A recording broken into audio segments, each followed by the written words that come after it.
రైతుల కన్నీళ్లు కనిపించటం లేదా? వెలుగోడు నీటి కోసం శిల్ప చక్రపాణి రెడ్డి గర్జన.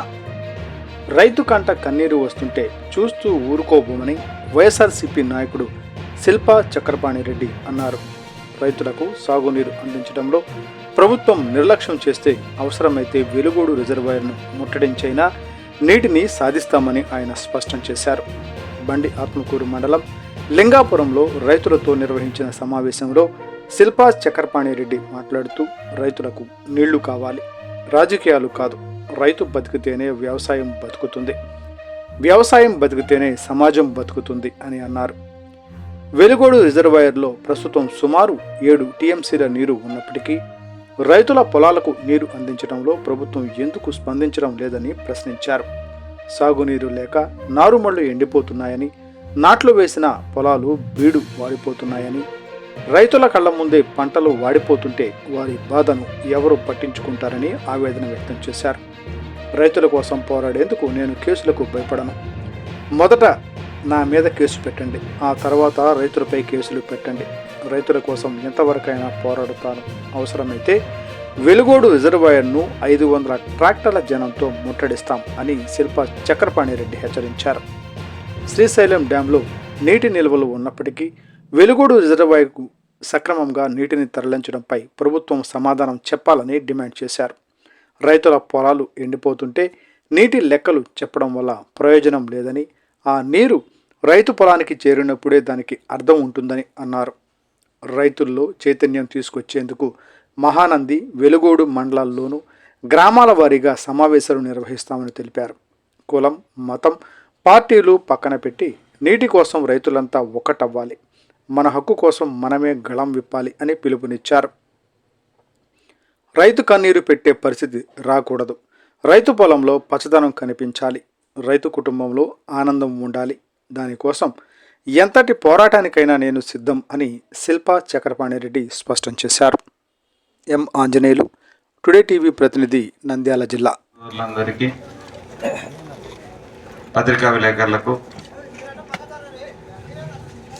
మా ఇంటి ఆడపడుచులందరికీ కూడా పేరు పేరున ధన్యవాదాలు తెలియజేస్తా ఉన్నా. ఇంతకుముందే ఈ ఊరికి రాకముందే ఇర్నపార్లో ఒక సమావేశం ఏర్పాటు చేసుకొని మన ఈ ప్రభుత్వం పైన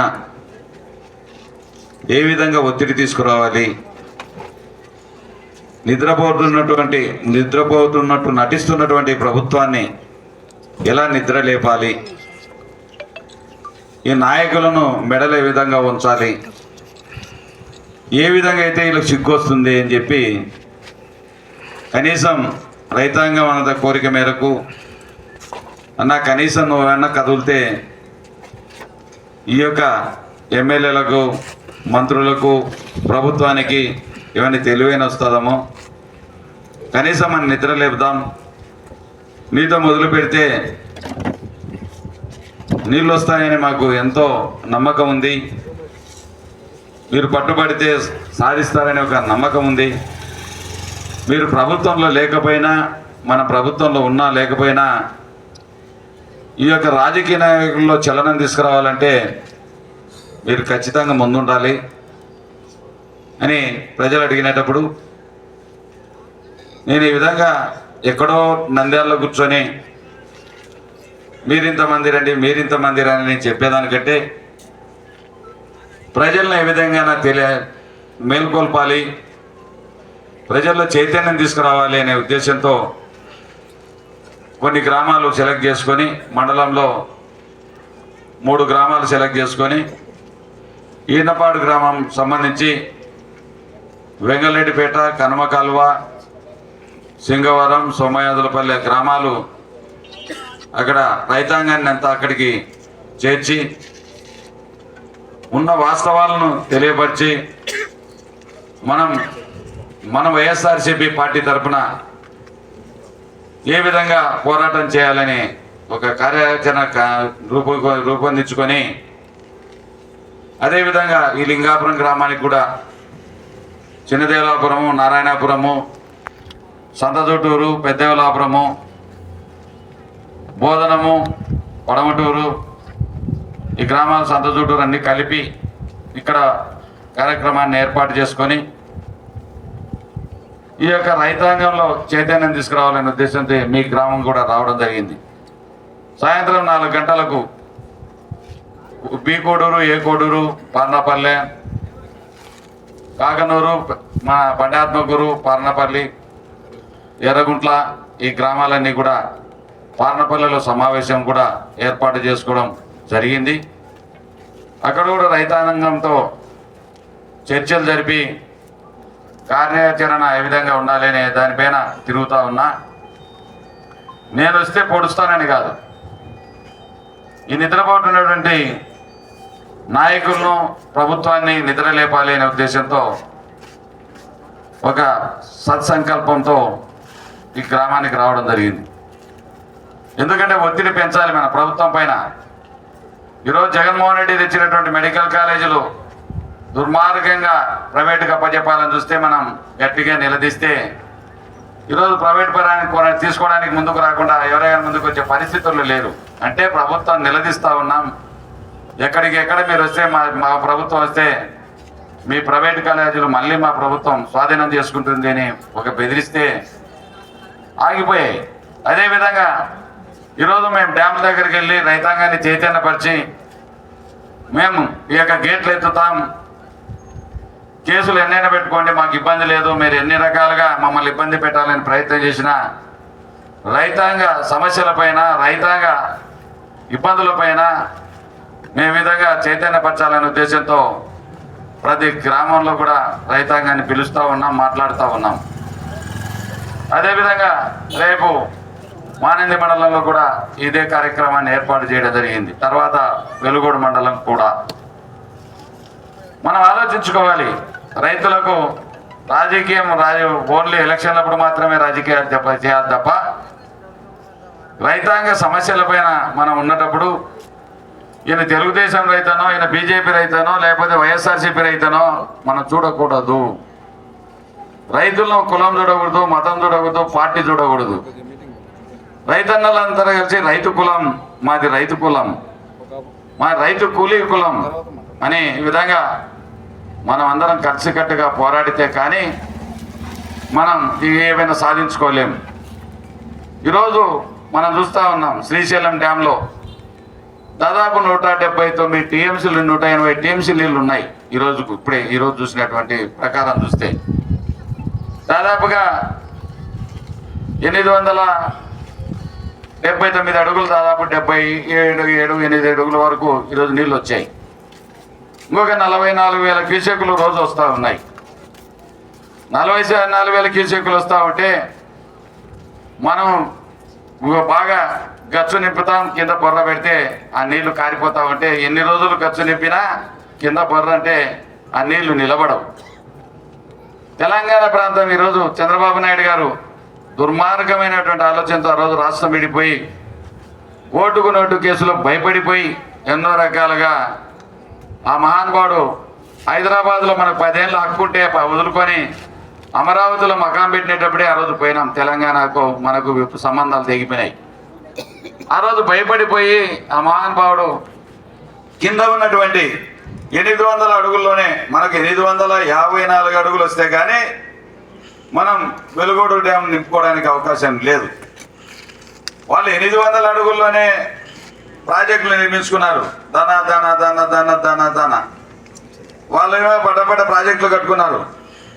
నెట్టెంపాడు, కోయిల్ సాగరు, భీమా, కల్వకుర్తి, రంగారెడ్డి, పాలమూరు, దిండి, ఎస్ఎల్బిసి ఇన్ని ప్రాజెక్టులు, దాదాపు 8-10 ప్రాజెక్టులు వాళ్ళు కట్టుకుంటా ఉంటే కళ్ళు మూసుకొని ఈరోజు వాళ్ళు ప్రాజెక్టులు కట్టుకొని నీళ్లు నింపుకుంటా ఉంటే మనకేమో వాళ్ళు డైలీ 8 టీఎంసీలు, 4 టీఎంసీలు ప్రాజెక్టులు నింపడం కోసం 4 టీఎంసీలు విద్యుత్ పేరుతో ఎడమగట్టు విద్యుత్ కేంద్రం నుంచి 4 టీఎంసీలు వదులుతా ఉంటే 8 టీఎంసీల నీళ్లు తిన్నాం వాళ్ళు వాడుకుంటా ఉంటే ఎప్పుడు నిండుతుంది ఇది బకెట?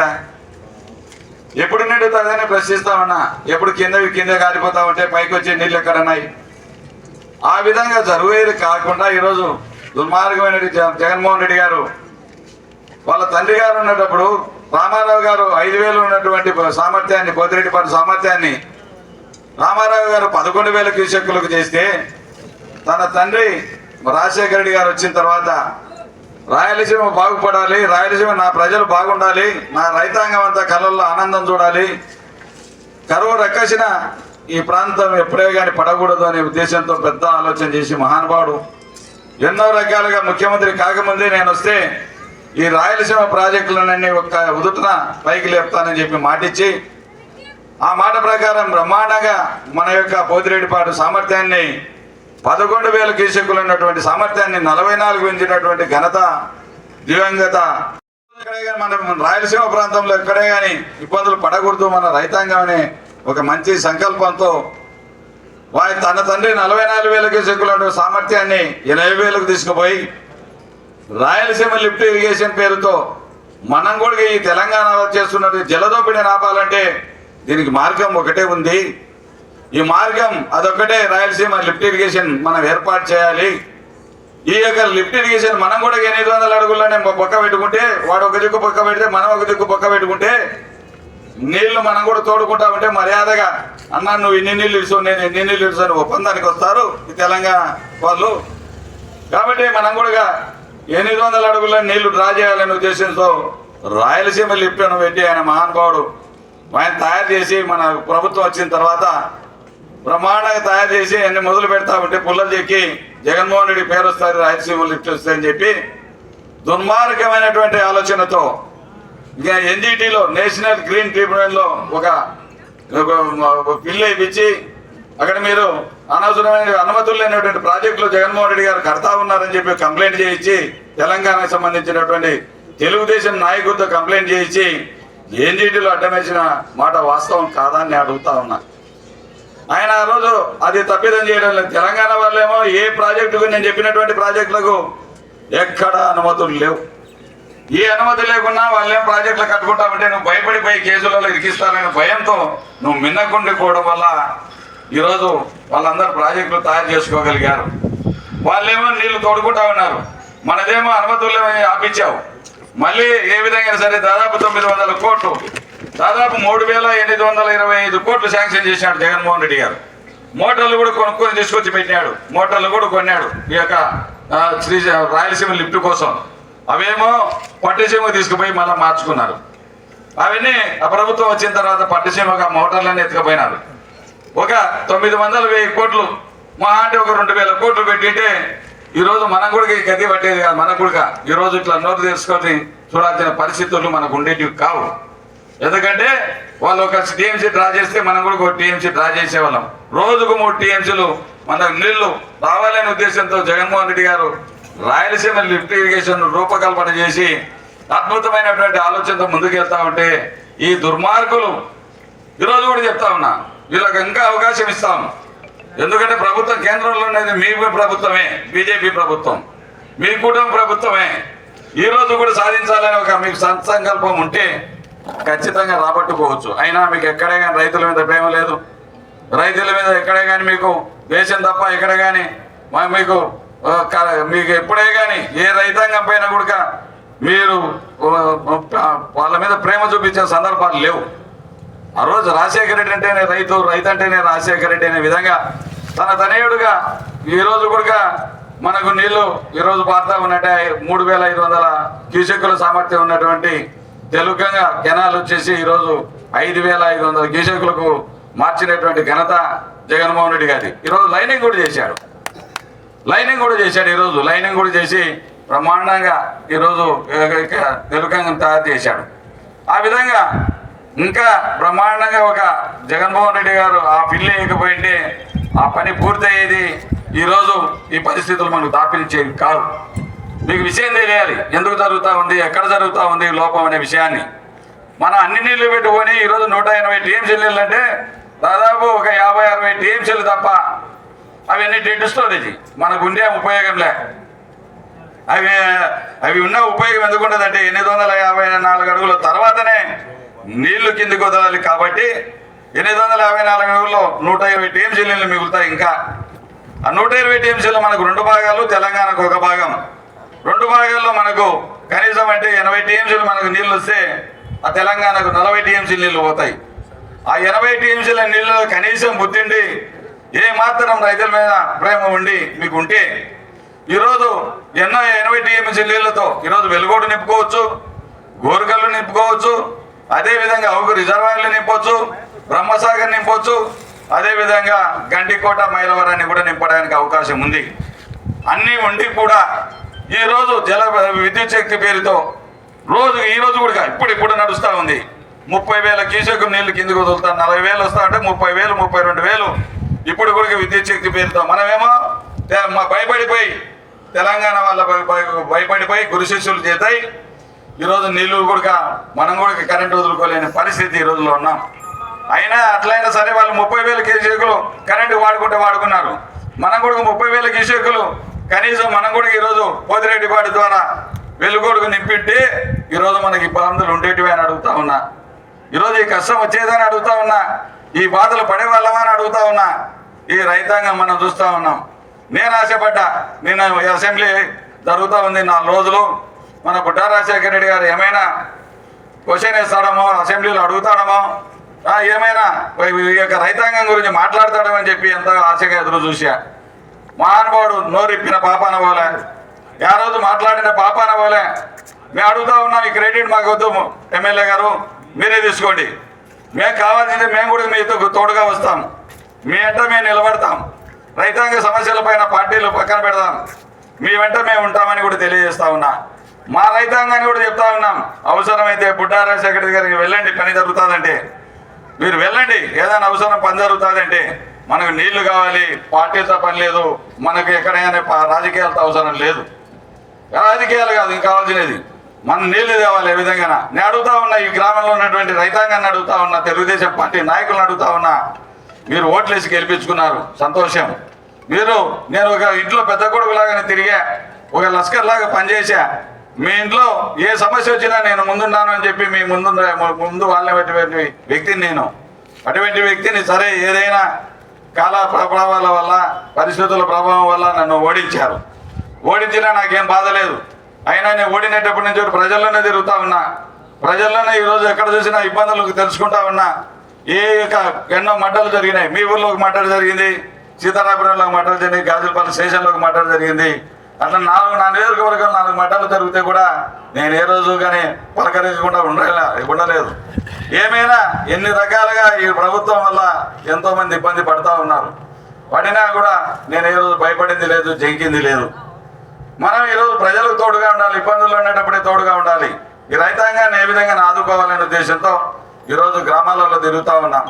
నేను ఒకటే అడుగుతా ఉన్నా బుడ్డా రాజశేఖర రెడ్డి గారిని, రాజశేఖర రెడ్డి గారు మీరేమో ప్రమాణంగా ఓట్లు వేయించుకున్నారు, గెలిపించుకున్నారు, కనీసం ఒక్క కార్యక్రమాన్ని నీళ్ళు ఇప్పించండి. బీటలు వారినటువంటి భూములు చూస్తూ ఉంటే కడుపు తరుక్కపోతా ఉంది. ఎక్కడ చూసినా రైతాంగం, నేను ప్రాంతంలో ఇప్పుడు ఇరినప్పటి నుంచి వస్తూ ఉంటే నెర్రెలు వారినాయి, బీటలు వారినాయి.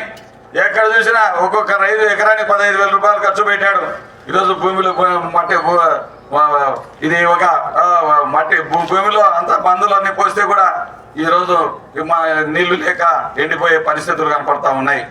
కాబట్టి మనం అడుగుతా ఉన్నా బుడ్డా రాజశేఖర రెడ్డి గారు, కనీసం మీరు సీఎం దగ్గరికైనా పోయి చలనం వచ్చి, నిన్న నేను గట్టిగా ఈ యొక్క రైతాంగ సమస్యల పైన కార్యాచరణ గురించి మన మీటింగ్ పెడితే 300 ట్రాక్టర్లతో డ్యామ్ను ముట్టడిస్తామని ఒక ఛాలెంజ్ చేస్తే, ఒక ప్రభుత్వాన్ని హెచ్చరిస్తే ఆ ప్రభుత్వం ఈరోజు మేల్కొంది. అందుకే పోతిరెడ్డిపాటి నుంచి ఈరోజు 7,000 క్యూసెక్కుల నీళ్ళు వదిలినారు. 7,000 నేను గొప్ప అని చెప్పుకోవడంలే, ప్రభుత్వాన్ని లేపాలి మనం అంతే. మన క్రెడిట్ పోతుందనే భయంతోనైనా కనీసం నీళ్ళు ఇస్తారు. మీకు నీళ్ళు వస్తే చాలు, నాకు ఎంతకంటే సంతోషం లేదు. వాళ్ళ క్రెడిట్ అంతా మా ఎమ్మెల్యే గారు తీసుకోమని చెప్పండి, ఇబ్బంది లేదు. ఆయనే చేసినాను అనుకోండి, ఏదన్నా కానీ ఇడిపించినా మనకి ఆయనకే క్రెడిట్ తీసుకోమని మాకేం అవసరం లేదు. మా రైతాంగం బాగుపడాలి, మా రైతాంగం సుఖంగా ఉండాలి, మా యొక్క వాళ్ళ పిల్లల భవిష్యత్తు బాగుండాలి. రైతు బాగుంటేనే రైతు కూలీలు బాగుంటారు. ఈరోజు ప్రతి ఒక్కరికి జీవనోపాధి కలుగుతుంది. కాబట్టి మనం ఆలోచించాలా. ఈరోజు ఎక్కడ 7,000 క్యూసెక్కులు నీళ్ళు వదిలినారు. ఇప్పుడు పోతిరెడ్డిపాటి నుంచి మనం కూడా పగులుతాయి కదా, 4 రోజుల్లో గేట్లు పగులితే ఎందుకు దిగిరారో చూస్తాం. తప్పకుండా సిద్ధమైదామా? పలకలే కొంతమంది అవసరం లేనట్టుంది. కొంతమందికి అవసరం లేని పొడిసాయ్యా స్వామి, మీ కాళ్ళకి దండం పెడతాం మేము వల్ల. ఇప్పుడు గొంత ఎండిపోతుంది, కడుపు కాలుతా ఉంది, ఈరోజు కడుపులో బాధ కలుగుతా ఉంది. 6 టీఎంసీ నీళ్లు ఉన్నాయి తాగండి. అది కాదు, కనీసం మన నీళ్ళు ఇచ్చే ఇప్పుడు పశువులకు నీళ్ళు ఇచ్చినా అనొడక, లేదంటే బోర్లలో నీళ్లు పెరుగుతాయి. ఈరోజు కాలువకి నీళ్ళు ఇచ్చినా అనొడక బోర్లలో నీళ్లు పెరుగుతాయి. కాబట్టి కనీసం బాధ అర్థం చేసుకోండి. ఈరోజు కాలువలకు నీళ్ళు ఎత్తినా, లేకపోతే తాగునీరు కోసం కడపకి నీళ్ళు ఇచ్చినా మన పని జరుగుతుంది. కడపకి నీళ్ళు ఇచ్చినా అనొడక గడ్డను పడతాం. అట్లా 3 తల్లు ఇచ్చే చాలు. కొన్ని చోట్ల సాలు ఊరు కూడా వేసుకున్నారు, పాపం ఎండిపోతా ఉంది. పొలాల్లో దిగేసి చూసేసా కాయలు ఎండిపోయినాయి ఎక్కడ చూసినా. కాబట్టి మన గ్రామంలో కూడా రేపు 28 కానీ 30 లోపల కార్యాచరణగా సిద్ధం చేస్తా ఉన్నాం. ట్రాక్టర్లు 300 కాదు 500 ట్రాక్టర్లు పరిస్థితి కనపడతా ఉంది. ఒక్కొక్క గ్రామంలో 10 మాది ఊరి 10 ట్రాక్టర్లు, మా ఊరు 4 ట్రాక్టర్లు, మా ఊరు 6 ట్రాక్టర్లు అని చెప్పి రైతాంగం ఎప్పుడెప్పుడు పోదామా, ఎప్పుడెప్పుడు డ్యామ్ పైన పడదామా, ఎప్పుడెప్పుడు నీళ్లు తెచ్చుకుందామనే ఆలోచనలు ఉన్నారు. కాబట్టి మీ అందరి సహకారం ఉంటే, మీ అందరి ఆశీర్వాదం ఉంటే నాకేం ఓట్లేమని అడగడల్లా. మీకోసం మీరు రండి, మీకోసం మీరు కదలండి. మనం జనం బ్రహ్మాండంగా కదిలితే ఈ ప్రభుత్వాలు ఎందుకు కదలవో నేను చూస్తానని కూడా తెలియజేస్తా ఉన్నా. మనం అందుకే ఆలోచించగలం రైతన్నలారా. మీరు రాజకీయం మీకు ఎవరికైనా ఓటేసుకోండి, నాకు అభ్యంతరం లేదు. నేను ఓట్ల గురించి రాలేదు, ఓట్ల గురించి అడగడానికి రాలేదు. మనం ప్రజల్ని ఎవరైనా బాధ్యతగా పనిచేయాలంటే మీరు ఎప్పుడైతే చైతన్యం వస్తారో రైతాంగంలో, మీరు ఎప్పుడైతే నిలదీస్తారో, మీ గ్రామాలకు వచ్చినట్టు నిలదీస్తారనే ఒక భయం ఉంటే ఏ నాయకుడైనా సచ్చినట్టు పనిచేస్తాడు. కాబట్టి నేనేనైతే నన్ను నిలదీస్తాను, సైడ్ కాడిపోతే ఏమడుగుతారనే భయం నాలో ఉంటే మర్యాదగా మాట్లాడతా, మర్యాదగా చేస్తా, మర్యాదగా పనిచేసి పెడతా. కాబట్టి మీరు నిలదీయాల్సిన అవసరం తెలుగుదేశం నాయకుల పైన ఉంది, సామాన్య ప్రజల పైన ఉంది, రైతాంగం పైన ఉంది. మీరు కూడా వెళ్ళండి, అడగండి పుట్టా రాజశేఖర రెడ్డి గారిని, అన్న మీకు ఓట్లు వేసి గెలిపించుకున్నా, మాకు ఇదే నా న్యాయం జరిగింది. అదే సంజయ్ రెడ్డి చెప్పినట్లు అదే నేను ఎమ్మెల్యేగా ఉన్న టైంలో మీకు అందరికీ తెలుసు, ఎప్పుడన్నా కానీ తెలుగుదేశం వల్ల అక్కడ పక్కన మా పెద్దన్నకు ఫోన్ చేసేది, అడిగేది. అన్నీ సైడ్ కాడ మైక్ ఆన్ చేసి పెట్టింటాడు మా పెద్దన్న. చేసి పెడితే అడుగు నీళ్ళు చక్రపా, నన్ను ఎప్పుడు నీళ్ళు ఇచ్చారు, ఆ నీళ్ళు వచ్చాయా లేదా అని చెప్తే నా పెద్దన్న నువ్వు మైక్ పెట్టేట్టున్నావు, నాకు తెలుసు అంటా. నేను నువ్వు మైక్ పెట్టేట్టున్నావు, పక్కన తెలుగుదేశం వాళ్ళు ఉన్నట్టున్నా అంటే ఆవా అంటాడు. తెలుగుదేశం వాళ్ళు ఉన్నట్టు అడిగేదల్లా నీళ్ళు తెలుగుదేశం వల్లే. అట్లా మైకులు పెడితే కూడా రేపు చెప్పు పెద్దనా దాంట్లో వస్తానని నీళ్ళు రెడీగా కట్టుకోవడానికి అని చెప్తుంది. ఆ విధంగా నీళ్ళు అందించినాం మేము. ఆ రోజు ఆ ప్రభుత్వాలతో రెడీగా తెల్లవారు వస్తాయి చూడే, లేకపోతే 2 రోజులు పడతా చూడే అని చెప్పేవాడిని. గేట్లు ఎత్తుకోవని చెప్పేవాడిని, గేట్లు బద్దలు కొట్టండి నేను ఉన్నానని చెప్పేవాడిని ధైర్యంగా. కేసులు ఎవరైనా పెడితే నేను చూసుకుంటాననేవాడిని. అదేవిధంగా DDRC మీటింగ్లో కింద నేను ఆడతారన్నా 3-4 ఎమ్మెల్యే నేను కూర్చుంటాగా 4 ఎమ్మెల్యేలు కింద కూర్చున్నారు, పైకి ఎక్కలే. కలెక్టర్ పిలిస్తే కూడా పైకి రమ్మంటే నేను రానని చెప్పిన, నీళ్ళు ఇస్తానంటేనే పైకి వస్తా, లేకపోతే రాను అని చెప్పా. ఈ మొగళ్ళు అనే పరిస్థితి నేను గవర్నమెంట్ లో పెట్టుకొని కూడా ఆ రోజు ప్రతిపక్ష పాత్ర వహించా. ఆ రోజు నిలదీసా, లేకపోతే మీరు ఎన్ని కేసులు పెట్టుకుంటారు, నా అందరి కేసులు పెట్టుకోండి, మిమ్మల్ని మేముందనే ఆ రోజు రానియరంట అని చెప్తే వెలుగుల్లో ఆపితే మేము ఎత్తేదే ఎవడో ఆపుతాడో ఆపండి అని చెప్పి ప్రభుత్వాన్ని కూడా ఎదిరించా. ఆ రోజు చూసాం ఆ ప్రభుత్వాన్ని కూడా, మన ప్రభుత్వం అయ్యి కూడా ప్రభుత్వాన్ని కూడా ఎదిరించాం. అన్న నీళ్లు ఇవ్వడానికి కాదు అంటే కూడా ఎండాకాలంలో మనమేం చెప్పాం, మీరు వేసుకుంటానంటే మీ ఇష్టం, వేసుకొని చెడిపోతే మాత్రం నా మీద బాధపడాకరని చెప్తే ఎన్ని రకాలుగా మన నిందలేశారో మీకు తెలుసు. నేను ఎవరిని వద్దని చెప్పలే, వేసుకుంటే చెడిపోతే నాకు సంబంధం ఉండదు చూడండి. మళ్ళీ ఎందుకంటే నీళ్లు పరిస్థితి బాగాలేదంట అని చెప్తే ఈరోజు ఆ రోజు ఆడి కూడా వేసుకున్నారు. అయిన పంటనల్లా పండించా, ప్రతి పంటను కూడా లాస్ట్ వరకు నీళ్లుండి వేసుకున్న వాళ్ళందరికీ నీళ్ళు అందించా. అట్లా కొంతమంది వరే మాకు ముందు చెప్పిన మేము వేసుకున్నాం కదా, వాడు బాగుపడని చెడిపోతే అని నేనైతే చెప్పి ఆ రోజు చెడగొట్టింటే నన్ను తిట్టుకొని జీవితాంతం తిట్టుకుంటే వాళ్ళు నీళ్లు రాకపోయింటే, సరే వేసుకున్నారు కదా దీన్ని సాధించాలని మళ్ళీ పట్టుదల బట్టి నీళ్ళు ఇడిపించా. ఆ విధంగా మీ ఇంట్లో పెద్ద కొడుకులాగా నేను ఎప్పుడైనా డ్రా చేసుకోవచ్చు, ఏ నాయకుడైనా మాట్లాడచ్చు నాతో. ఏ చిన్నవాడైనా సరే మీరు కావాలంటే నన్ను చెక్ చేసుకోండి. ఏ ఫోన్తో ఫోన్ చేసినా, మీరు ఎప్పుడు ఫోన్ చేసినా, సాయి వద్దన ఫోన్ చేసినా మళ్ళీ తెల్లవారిన తర్వాత అయినా తిరిగి ఫోన్ చేస్తా. ఆ విధంగా మీ అందరికి అందుబాటులో ఉండి పలికా. ఎందుకో మంది నా మీద దయ లేక మీరే నన్ను చిన్న చూపు చూశారు.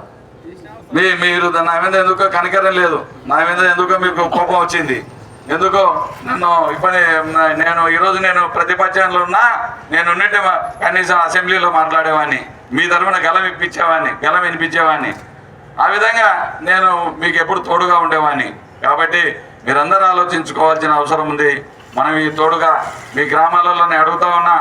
ఈరోజు వెంకటరెడ్డి, మీరు సుధాకర్, మీరు అందరూ కూడా, నరసింహారెడ్డి, అందరూ పేరు పేరున మళ్ళీ నన్ను అడగాలని కృష్ణ అడిగి అందరి పేర్లు మళ్ళీ ఎవరు అనకాకరి మళ్ళీ 4 పేర్లు చెప్పి 4 చెప్పకపోతే ఆయనే చెప్తాను పని నాకు పెట్టి సున్న పెట్టారు. సుబ్బాడి చెప్పకపోయినా వాడు ఏం పట్టించుకోడు, వాడు మంచివాడు, వాడు పట్టించుకోడు, వాడేం పట్టించుకోడు, వాడిని ఎట్టైనా చెప్తాను. మీ గ్రామం నుంచి ఎన్ని ట్రాక్టర్లు వస్తారా, లేకపోతే మోటార్ సైకిల్ పోతే అందరం మోటార్ సైకిల్, పోతే అందరు ట్రాక్టర్లు. అక్కడ రైతుగా పోవాలంటే నేను కూడా ట్రాక్టర్లోనే వస్తా, నేను కూడా నేనేమి కూడా చేయాలని చూస్తారు. మీ గ్రామాలలో మిమ్మల్ని కేసులు పెట్టాలని చూస్తారు. ధైర్యం ఉండేటంటే నా ఇంటర్ రండి. ధైర్యం ఉందా? కేసులకు భయపడద్దు, వెనకం చేయవద్దు. మన ఈ విధంగా పోలీసు కేసులు పెడతారు, మన మీద పెట్టనియండి. ఫస్ట్ నా మీద కేసు పెట్టాలా, తర్వాత మీ మీద. ఫస్ట్ నేను కేసులు ఉంటా, తర్వాత మీ పేరు పెట్టిస్తా. ఖచ్చితంగా నీ పేరు అయితే రాపిస్తా. ఎవడెవడో కేసులు అంటే అందరికి